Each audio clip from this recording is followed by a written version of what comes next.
அதுக்கடுத்ததா இப்போ எல்லாருக்கும் இருக்கிற கேள்வி, அதிமுகவோட உங்களை இணைச்சிக்கிறதுக்கு வாய்ப்பு இருக்கா? நீங்கள் எப்படி சேர முடியும்? ஒருவேளை சேர முடியாமல் போயிடுச்சுன்னா அப்படின்ற ஒரு கேள்வி இருக்குங்களா?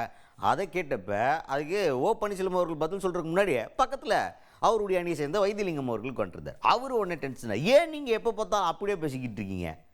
அப்படி பேசாதீங்க. இப்போ அமித்ஷா அவர்கள் உங்களோட அர்த்தப்படி என்ன, ஓ பன்னீர்செல்வம் அவர்கள் கூட்டணியில் இருக்காரா இல்லையான்ற மாதிரி அவர் கன்ஃபார்ம் பண்ணி சொல்லலை. அவர் என்ன சொன்னார், அதிமுகவோட இன்டர்னல் மேட்டரில் நாங்கள் தலையிட மாட்டோம்னு சொன்னார். அப்போ ஓ பன்னீர்செல்வத்தை கழட்டி விட்டாங்க. நீங்கள் நினைக்கிறீங்க அப்படி கிடையாது. அது நீங்கள் இப்படி யோசிச்சு பாருங்க, அதிமுகவும் அண்ணன் ஓ பன்னீர்செல்வம் அவர்களும் ஒன்றா சேர போகிறாங்கன்னு நினச்சி பாருங்களேன். ஏன் அந்த மாதிரி நல்ல எண்ணத்துலேயே வர மாட்டேங்குது உங்களுக்கு அப்படின்ற மாதிரி டென்ஷனாக இருக்காரு வைத்திலிங்கம் அவர்கள். அதாவது இதே எடப்பாடி பழனிசாமி பிரைம் மினிஸ்டர் பக்கத்தில் உட்கார்ந்துட்டு ஏந்திரிச்சு வந்தாருன்னா, திருப்பி கூட்டணியில் சேர்ந்தாருன்னா, நாளைக்கு ஏன் மாறக்கூடாது என்று நினைக்கிறீர்கள்? எல்லாம் ஒன்று சேர்ந்தால் தான் நம்ம வெற்றி பெற முடியும். ஓபிஎஸ் அதிமுக எல்லோரும் ஒன்று சேர வேண்டும் என்று ஏன் வரக்கூடாது மாற்று கருத்து? நிச்சயமாக வரும். வரவில்லை என்றால்